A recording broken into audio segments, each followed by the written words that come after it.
Good afternoon. I'm Kevin Sowers, President of Johns Hopkins Health System and Executive Vice President for Johns Hopkins Medicine. I want to thank you for logging in today to be a part of today's town hall meeting.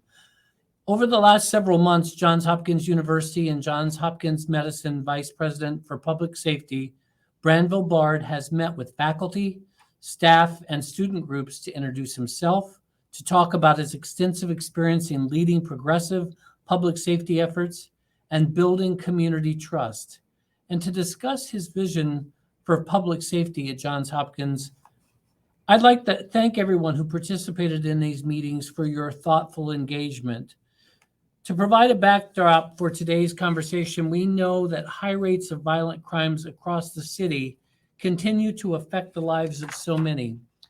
We want to ensure that you have opportunities to ask questions of Dr. Bard and to discuss Johns Hopkins University and Johns Hopkins Medicine's approach to public safety.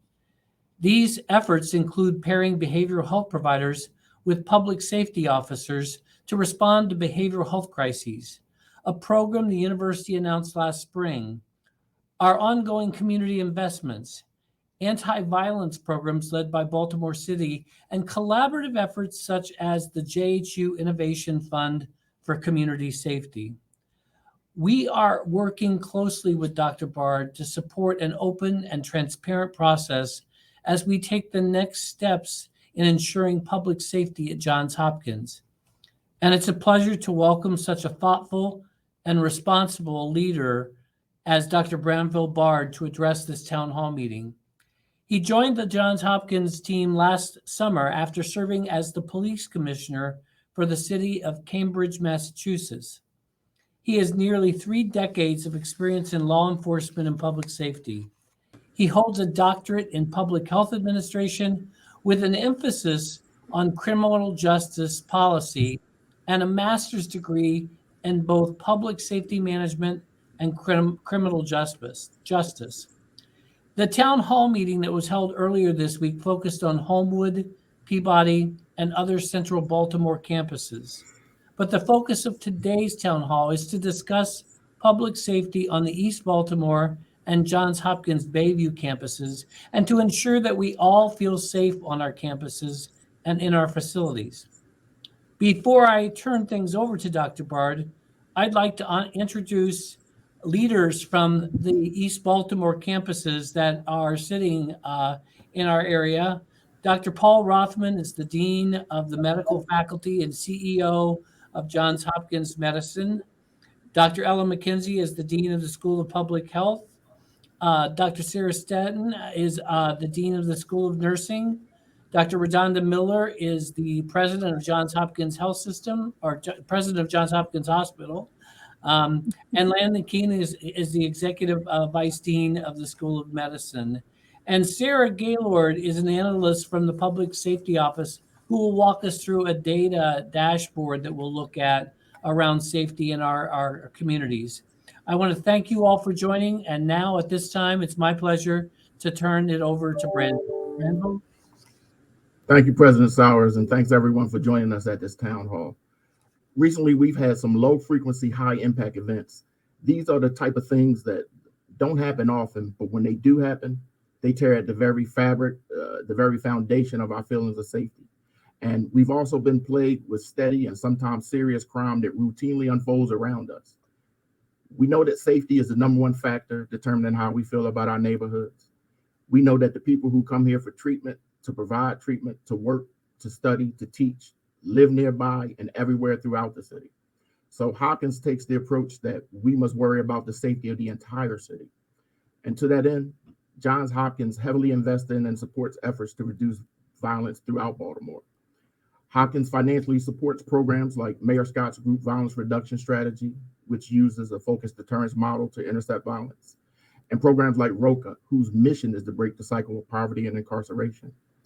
Hopkins has also created the JHU Innovation Fund, which is a 4-year, $6 million program for community-led safety efforts. In fact, Johns Hopkins, both the university and health system, have a long-standing commitment to reducing violence and crime in the city of Baltimore. And we remain committed to doing everything in our power to improve our situation right now. Our public safety apparatus here at Johns Hopkins is substantial.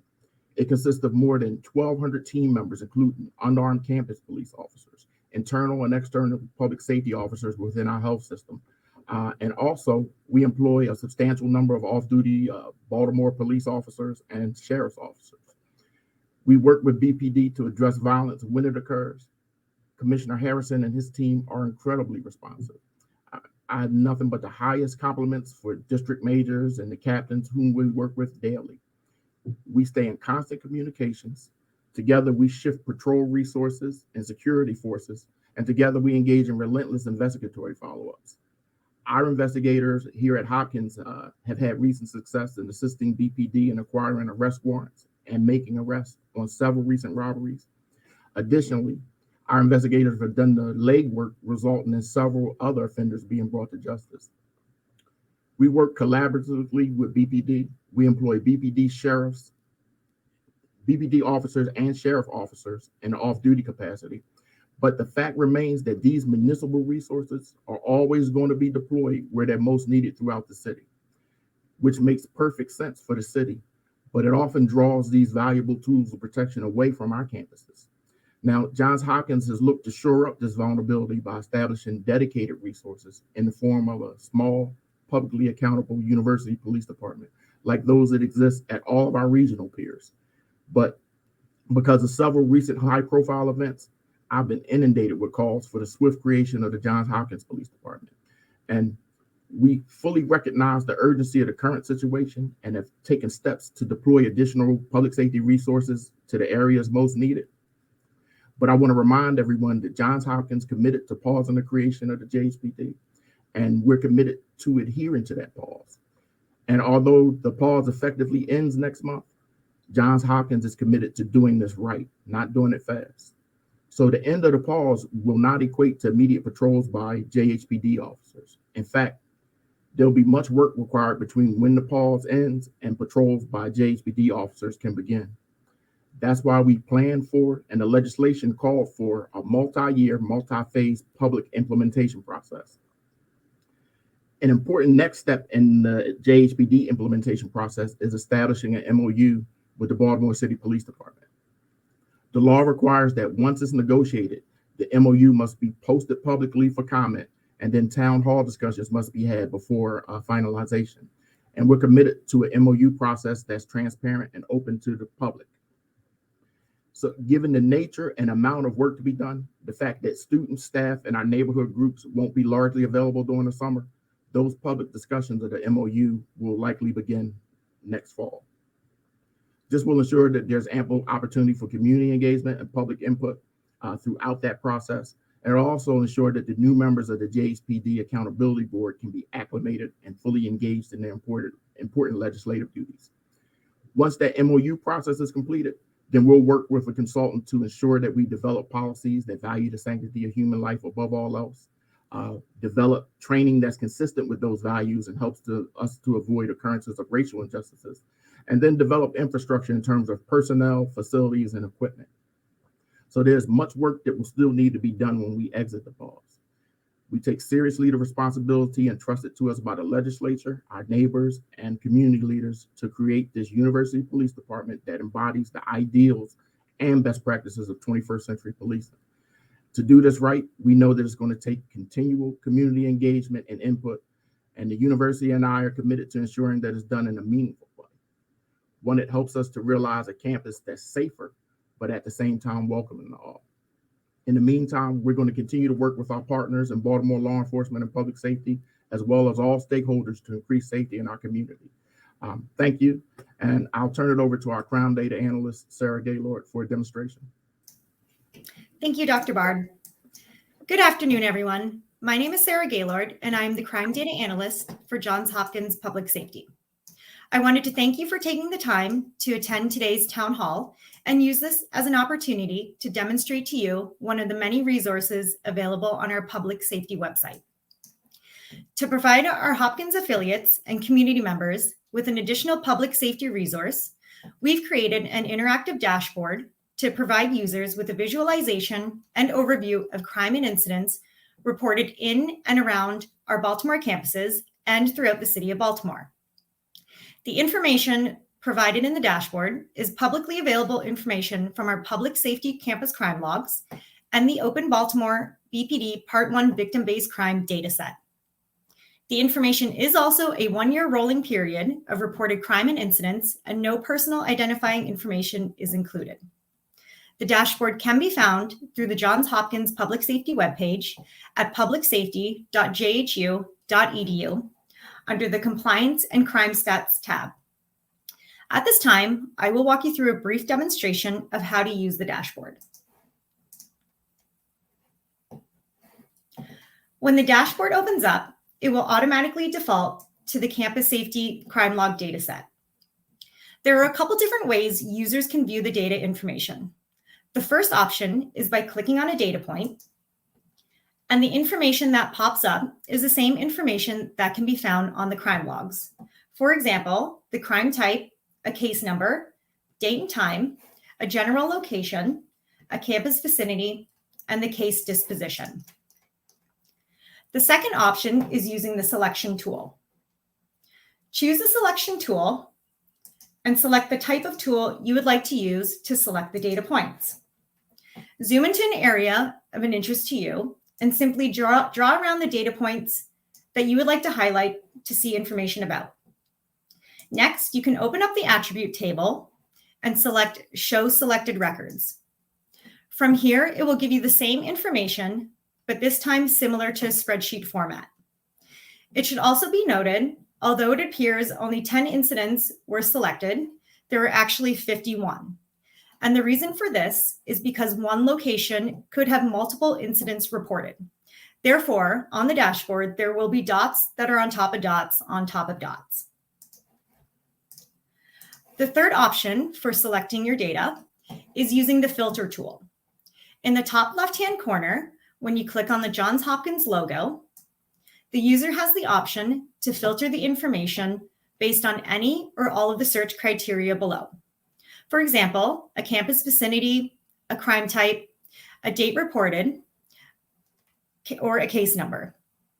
For example, if you are interested in the East Baltimore campus and you would like to see all of the burglaries that were reported within a 1-year rolling period,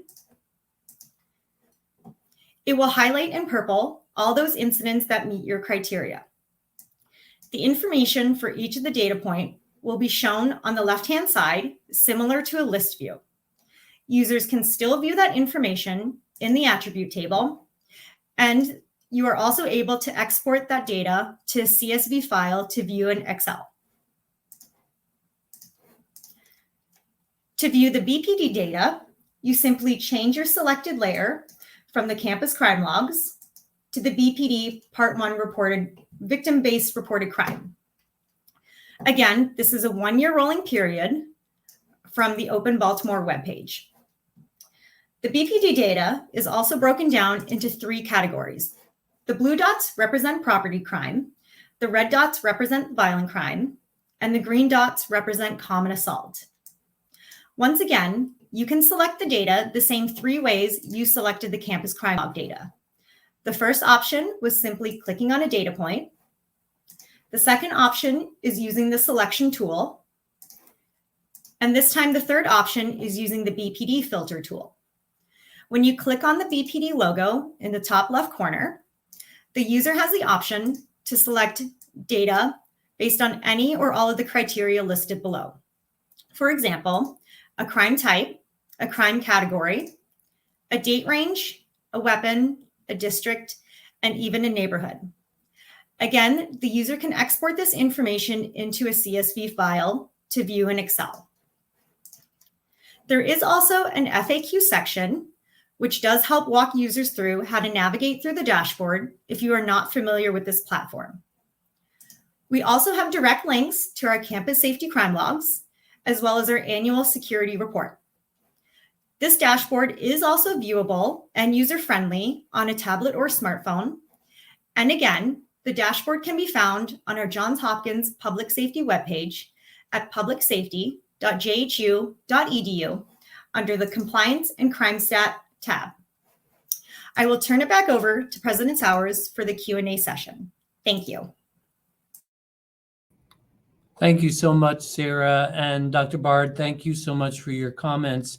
Now I'm pleased to moderate a discussion based on questions you've sent to us previously. And those of you who are online right now can begin to send us additional questions as we move forward in our discussion. Branville, I'd like to start with a question that was submitted, and it's specifically around shuttle safety in the East Baltimore area. And it really comes from someone who's concerned that the buses are vulnerable, especially driving out on Monument Street. They've had to detour several times around police homicide activity, and recently they drove around an arrest occurring, and just wanting to know how you plan to shape that differently in the future and the vulnerability of the buses and shuttles. Thanks, President Sowers. And this is an important issue, and we have to make sure that our shuttle drivers are in constant contact and can summon security whenever necessary. I always find myself having to remind individuals on our East Baltimore campus of the presence of the JH Safe Ride program, and that we encourage individuals from the School of Medicine, School of Nursing, and Public Health to access this service. It's available from dusk to dawn, which is 5 p.m. to 8 a.m. It's meant as a community benefit and a safety tool, but not for convenience for trips elsewhere. We continually work with BPD as issues occur. We send out alerts to have individuals be aware of Baltimore police activity in the area so that we can avoid those areas. And we'll continue to do things like that to keep individuals on the shuttle safe, and as we look to expand our shuttle program. You know, Dr. Bard, another question that's come up that I frequently hear when I'm rounding, and I know Redonda has heard this, and I know Deb Baker's on the phone, but especially here in East Baltimore, as they see this unprecedented time of crime, people are afraid to, and don't feel safe coming to work. And the question really is around, what are you doing to increase safety for employees for all of our campuses that are in East Baltimore? So, that ties back to our relationship with BPD. And we stay in continual communication with BPD. With the majors, we brief with them on a daily basis. Our directors at each of our facilities are in contact with the local district majors and captains, and we review crime patterns and move our resources where they're most needed. The fact of the matter is, though, that something that we can't avoid is that the deterrent factor from having officers, like sworn law enforcement officers, BPD and the sheriffs, is diminished when they frequently have to leave our campus area. So we look to the future establishment of the JHPD as helping us to really be able to better control how we deploy law enforcement resources within our footprint. And yeah. Branville, one of the things you shared with me one time that kind of surprised me was the cancellation rate when you have sworn police officers coming to support safety in the East Baltimore area. Can you talk a little bit about what the cancellation rate looks like? Because I was a little surprised by that. Yeah, thanks, President Sowers. So one of the problems associated with being so heavily reliant on outside law enforcement entities is that we're beholden to show up rates. So, we allot for a certain amount of officers every day, but the fact of the matter is they're going to be deployed where they're most needed throughout the city. And so that often means that they don't show up here. So sometimes we have less than 50, most of the times we have less than a 50% show up rate. There are other detracting factors associated with that as well.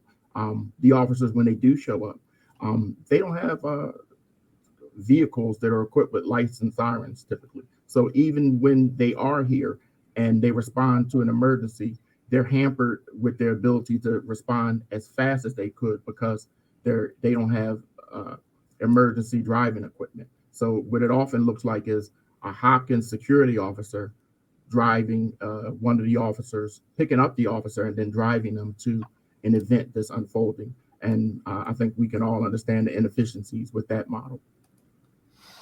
Branville, one of the other comments that was made in the chat section is really around how the advisories that come out purposely refrain from identifying the race of the assailant. And it says, we seem more concerned about protecting their identity than helping attain justice and avoiding a repeat incident. Can you help address that? So it's not about protecting an assailant. Obviously, if disclosing the race is important to capturing the suspect, then we make that determination on a case-by-case basis. So it's never about that. We always attempt to leverage technology to ensure that, through the use of our cameras, obviously we strive for omnipresence, but understanding that we also try to leverage technology so that if we're not present when a crime is committed, that we, through video, can virtually catch the suspects en route to the crime, in the act, or escaping from the act. So when we look at those instances, when we review our footage, if we're looking for a particular race of a suspect and particular clothing colors, then it becomes more important. But if it's important to the immediate disclosure to put the information about pertaining to race out, then we'll do that. But we review it on a case-by-case basis. Branville, one of the things that I think continues to come up as I hear some of the concerns about Johns Hopkins police force is really the whole issue around police accountability structures. And not everybody may know the 27 pages that we committed to in putting this together that really are best practices for forming a modern day police force.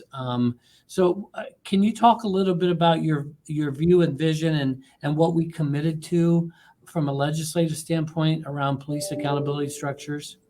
Yes. So one of the great things about the Community Safety and Strengthening Act is that it's chock full of accountability and protective measures. So the legislation requires the formation of the JHPD Accountability Board, which is to serve as a guide arm in policy and practices. It mandates that JHPD does not have state immunity protection, which in and of itself raises the cost for bad behavior. The JHPD is subject to the state mandated complaint process. The JHPD will fall under the jurisdiction of the Baltimore City Civilian Review Board, and the JHPD Disciplinary Board will now have the opportunity for more civilian involvement. So it's chock full of protective measures in terms of limiting the size of the JHPD, restricting the patrol area, but it's also chock full of all of these protective accountability measures. This question, I think both of us can take, and I can take from the hospital side in the city, and you can take from the JHU side, but it's really around the mental health support teams attached to a part of our security efforts, and how is that going to be expanded at Bayview and especially Johns Hopkins Hospital. I can say that in the city of Baltimore, all of the hospitals have come together and received a grant from the HSCRC to have behavioral health teams as a part of our ongoing strategy to respond to violence in our hospital ERs and even outside our ERs. And so there's a group that has been put together to execute on that within the entire city as a part of the strategy. Branville, you may want to speak to what the university has already done around this. Yeah. So one of the great things that the university does and continues, this work is ongoing, is look for alternative responses. So one of the key measures was the creation of the Behavioral Health Crisis Support Team. It debuted and piloted in November of 2021. And what it does is it creates a co-response model for individuals who are in the throes of a mental health crisis. So you have an unarmed campus security officer responding with a behavioral health technician, clinical technician, and the behavioral health expert takes the lead in the encounter, and they help the individual deal with the crisis and get to sustaining help. So it recognizes that public safety and law enforcement aren't the best individuals to send uh, to individuals who are in the throes of a mental health crisis, and it provides that extra level or standard of care by having the behavioral health professional take the lead on the incident.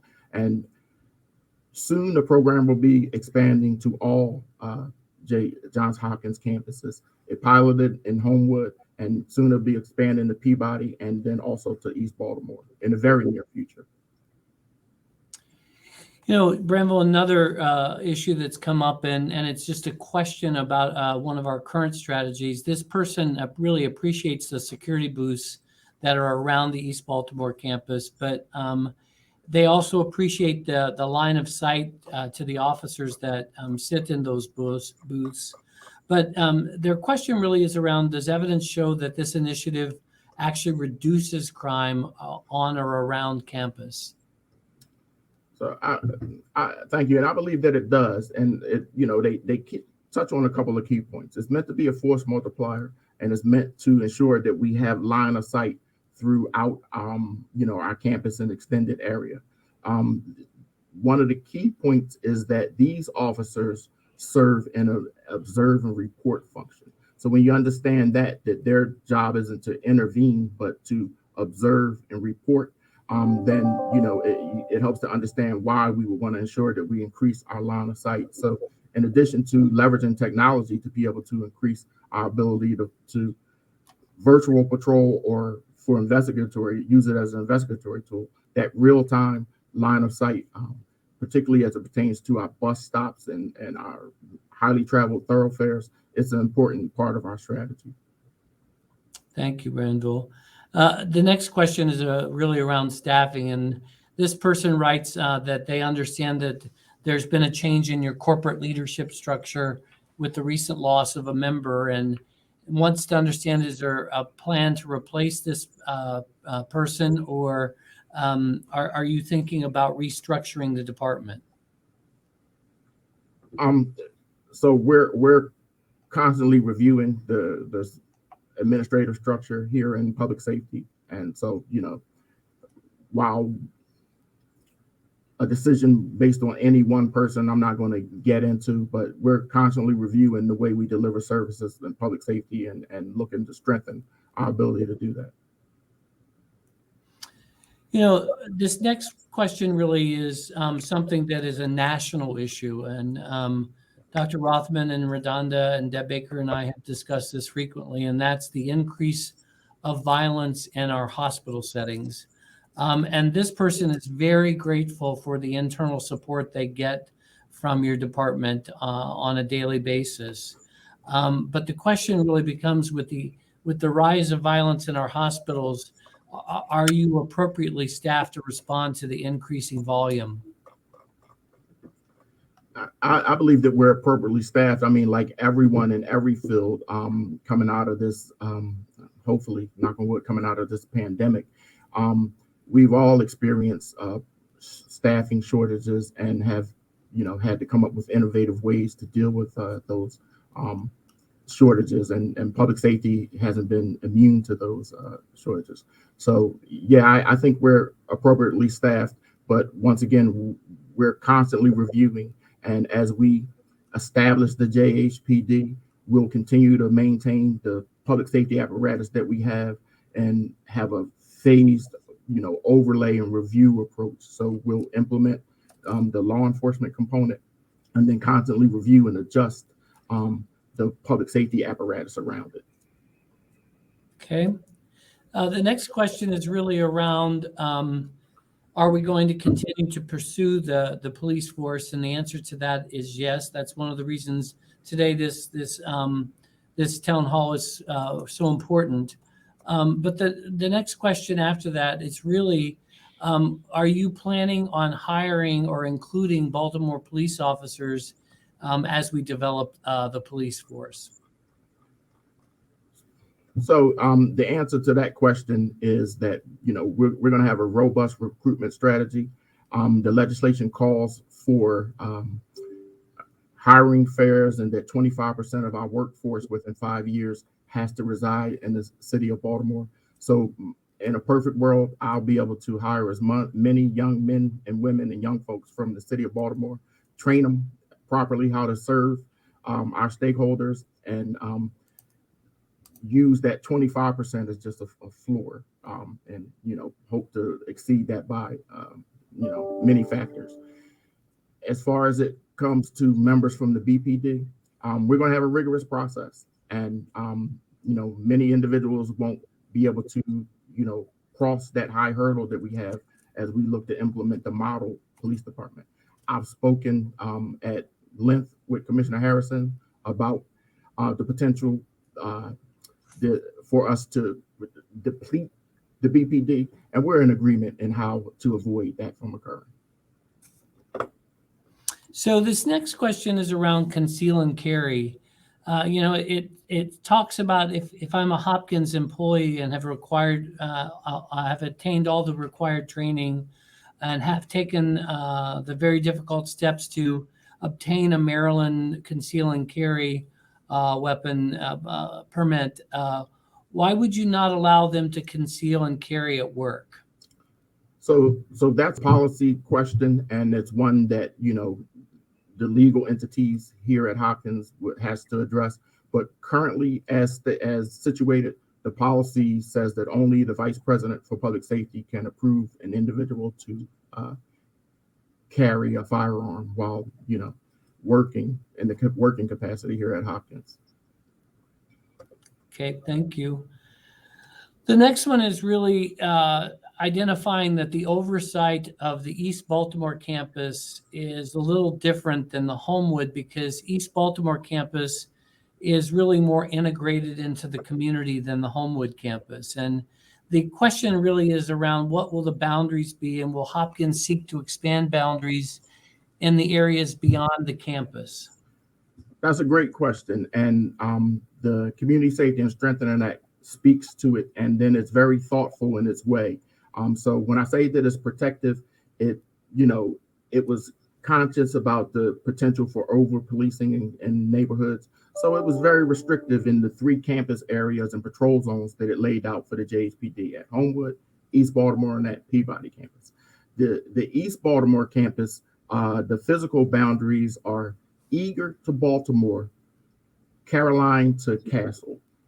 The only way that can be expanded without future legislative action is through a community process that's laid out in the legislation, whereby a community asks for and has a majority of consensus and approval, and then City Council signs a resolution to say that all of the standards in the legislation were met, and only then can the patrol area of the JHPD be expanded into neighboring communities. But that's a community-led process.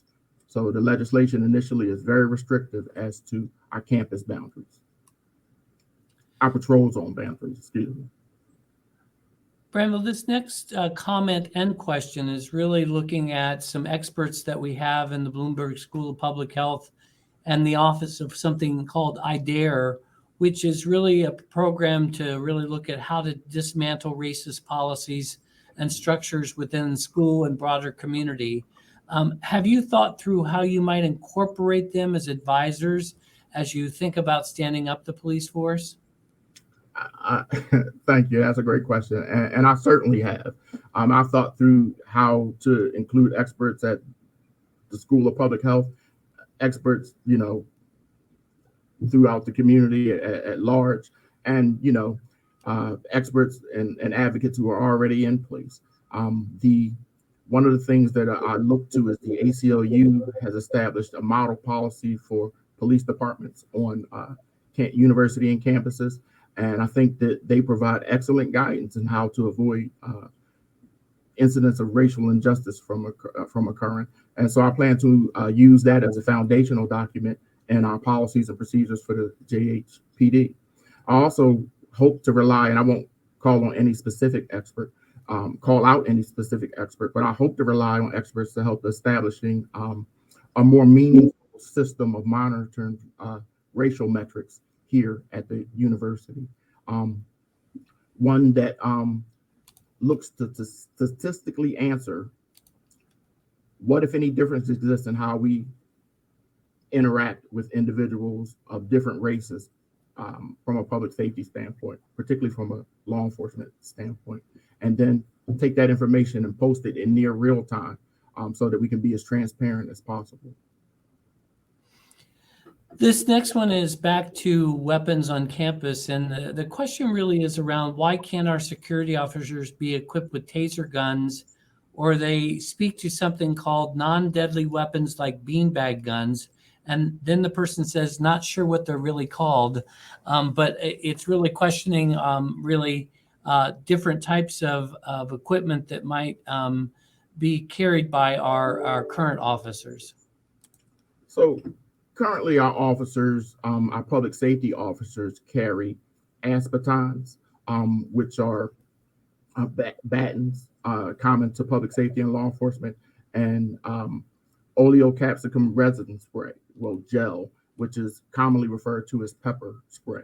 And those are the only weapons that or tools that our public safety officers currently carry. These things are continually evaluated, and they're continually evaluated, but currently those are the implements that our officers carry. Okay.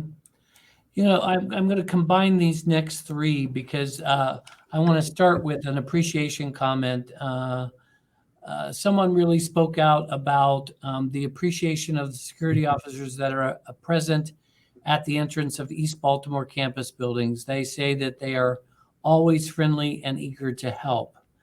On the other hand, two of the questions really revolve around how do we make sure that everybody's functioning at that level? Because there's some concerns that not all officers that are sitting in the booths are as attentive and may be seen on their phones or their backs turned while on the job, or there may not be anyone in the booth. And so there's a lot of appreciations for the ones who are excelling in serving our community, but some concerns noted about performance around some of the others on the workforce. Well, it's incumbent on us to provide a high level of training to make sure the officers and individuals are well prepared to do their job, and that we hold them accountable to the standards that we expect. And we expect them to be attentive, and it's responsible and incumbent upon supervisors to ensure that that level of training is given. We ensure that is, but that we then hold officers to the standard of that training. Thank you. The next question is really around what the role of the JH police officer will be. Today our security officers are only authorized to really observe, but the question is, will they have the authority to intervene when a crime is in progress and then actually apprehend the person? That's a great question. And so the answer to that question is yes, they will be full-fledged sworn municipal police officers within the state of Maryland. So they'll go through the same police academy, and they'll have the same understanding of the law and the same powers of arrest on and upon the grounds of Hopkins campus within that footprint. So yes, what sometimes is confused is the investigatory responsibility, because the statute calls out that BPD will maintain primary jurisdiction for several serious crimes. And that's normal, that they are the primary investigating agency for serious offenses, and that all evidence that's impounded is held within the BPD. And those are normal functions. While BPD will be the primary agency for serious crimes like rape and murder, the JHPD will also be able to investigate those crimes and assist. It's just the primary function lies with the municipality, not that it excludes JHPD from being involved in those crimes. So just want to clear that up. So I think what you're really saying is, while they can intervene and apprehend, around serious crimes, there's still a need to partner with the Baltimore Police Department around charges and those types of things. Yes, but I meant to clear up a misconception that they don't. So throughout these meetings that I've been in, some individuals have been under the misconception that that language in the statutes would preclude a JHPD officer from being involved in the serious crimes. And that's not what it's meant to do. It's common language in MOUs with universities and quasi-municipal policing agencies and law enforcement entities that it says that the city maintains primary investigative responsibility for certain crimes, meaning that they'll be the lead agency, but it doesn't prohibit the agency that has co-jurisdiction with them from also investigating those crimes. So I just was trying to clear up that misperception. Okay, thank you for that. This goes back to boundaries and oversight. Is there a reason why Chester Street is not included in the Johns Hopkins East Baltimore boundaries? And this person is pleading to please amend it because they feel like it's an entire block that's been left out of the boundaries on our campus. So the legislature, when they were considering whether to authorize the JHPD, they, through their incremental wisdom, came up with those physical boundaries. But they, as I alluded to earlier, they did leave a community process by which those boundaries can be expanded. But right now, outside of legislative action, our boundaries are set. And that community process would have to take hold to expand it to Chester Street. Okay, thank you. Next question, Sarah, I want to bring you back on for just a minute because there's a question about the public safety dashboard. They saw it as being very helpful, but folks that work in our health system are asking the question, is it possible to develop similar databases for all of our off-site practices, like our primary care practices and our other hospitals in Maryland and DC and other parts of the state? So I have looked at some of the available data sets through some of the local law enforcement departments. Unfortunately, with some of the different jurisdictions, they don't have data sets that are publicly available like Baltimore Police does on a website. And some departments also don't provide enough information in order to be able to map those data sets. And the other issue we found while we were creating this dashboard is when there's too much data on the map, it actually slows it down significantly. And we find that the user really isn't capable of running the full queries that they'd like to in order to view some of the data. But yeah, we have taken a look at looking at some of the other local jurisdictions and what data sets are available that we could use. But like I said, unfortunately, not all of the local law enforcement departments do offer publicly available information like BPD does. As a side note, I do know, like for example, the Howard County Police Department, although they don't provide publicly available data, they do offer daily crime bulletins that they do post out publicly, which does have similar information, like a crime, a brief synopsis of what happened, brief suspect description, and that kind of information. Unfortunately, it's just not information that I would be able to map out on a dashboard like the one I presented today. Okay. Thank you for that, Sarah, and thank you for all the work you put into that. Branville, back to you. Is Johns Hopkins Safe Ride also for employees? So the clear reading of the Safe Ride program says for pre-doctoral students of School of Medicine, School of Nursing, and Public Health. It was my understanding that there was an effort afoot prior to COVID to expand that, but that it was derailed. But so right now it's intended for students of the School of Medicine, School of Nursing, and Public Health. Okay. The next question, is it safe to park on the street near Washington Ashland Garage? I think the answer to that question is yes, but with anything, we live in a city and incidents, occur in the city and crime is prevalent.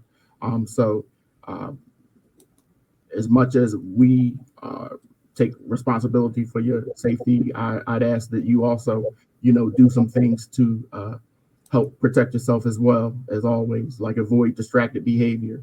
Make sure that you have a clear understanding of your route to and from. We always believe that there's safety in numbers, so if possible, travel in groups.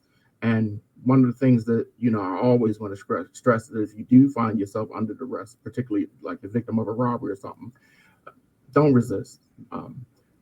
No personal belonging is worth, your physical safety or harm coming to you.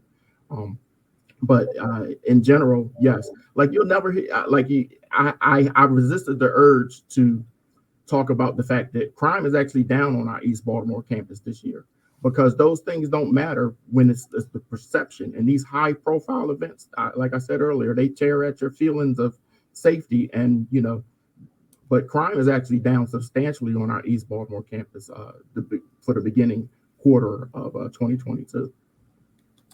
So, Branville, I'm going to combine these next two questions together because they're kind of have some similarities. First of all, it talks about our parking garages in East Baltimore, and the feeling that currently there's no kind of patrol taking place inside, and the safety issues that are within our garages. And will that be different when we have a police force?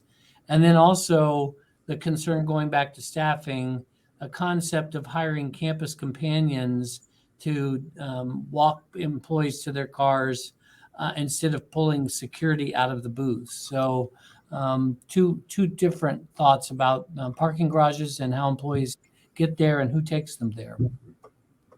So the parking garage issue, they are patrolled by our security personnel now.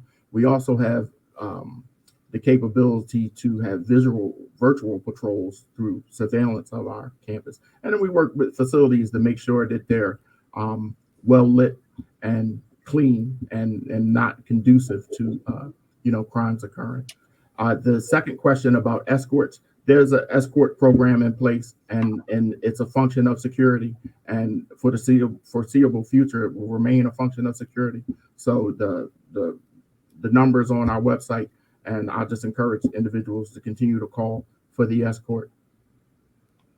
And when they call for that, does that take a security person away from another area, or do you just have it staffed so that there's somebody escorting people?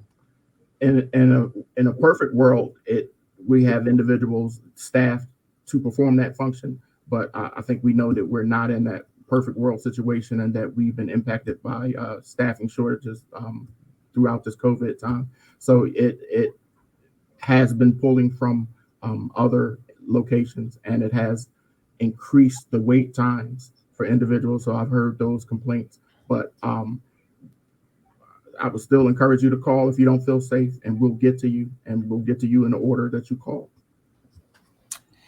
This next one is a question around crime investigations, and it really is looking at an event that occurred from a public safety search, and it was for cause, but in that they found some illicit drug, which was turned over to the Baltimore Police Department. And the question really is around, is there a chain of custody sign off from a legal perspective that takes place when that type of activity is identified? Anything that we turn over to the Baltimore Police Department or another law enforcement agency, then that's documented. The chain of custody is documented in those cases. Any items that we confiscate, that chain of custody is also documented internally. Okay. This next question is a follow-up question, and it gets back to the IDEAR program, which is in the Bloomberg School of Public Health. And the question is in your answer, they weren't clear as to whether you are going to partner with them or not, and just wanted to understand how they can be helpful. So I appreciate that question. I can control my part of it, and my part of that is to make the ask. So I would love to partner with individuals from the School of Public Health and programs at the School of Public Health to help us do a better job, what I think is the best job of monitoring for incidents of racial profiling and racially biased contacts. But I can make the ask, and whether I partner with programs is up to the individual program. But I'm supportive of that idea.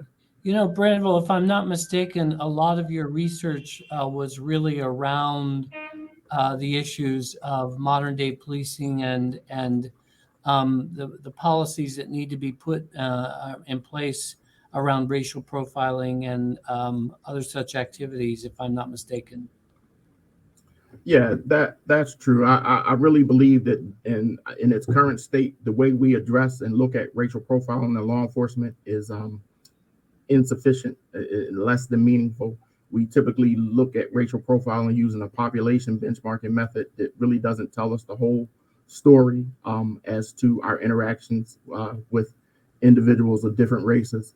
And so I look to use a method that looks at the three main components of each police-citizen interaction. That's the reason for the interaction, the result of the interaction, and the duration of the interaction. Quantifying them using a method based on the amount of discretion an officer has and taking an action versus the compelling societal reason in them taking that action, quantify it, and then statistically comparing to see what, if any, differences exist in how we treat individuals. Because population benchmarking doesn't tell us some basic things. It doesn't tell us some basic habits. It doesn't tell us facts like when I stop an individual of a racial minority, I typically hold them for on average of 35 minutes. But when I stop their white counterpart, I hold them for less than 7 minutes. It doesn't tell me that I typically issue minorities violations for minor vehicle or equipment infractions, but I only issue their white counterparts tickets for serious movement infractions. It doesn't drill down and tell you and then statistically quantify, that the differences in those interactions. And then, one of my goals is to take that information and post it in near real time. Well, thank you. We have 4 minutes left, and I am going to just ask one more question, and then we're going to bring it to a close. And for those questions that I've not gotten to, I apologize. I have been trying to take them in the order they've been coming in. But there's 2 questions I'm going to pull together. And the first one is crime lower on the East Baltimore campus because a lot more employees are working remotely? So I would say that the basic answer to that question is no, because when I say lower, I'm talking about year to date. So, all employees were working remotely last year and much of the year before that. So it's a year to date comparison. Okay.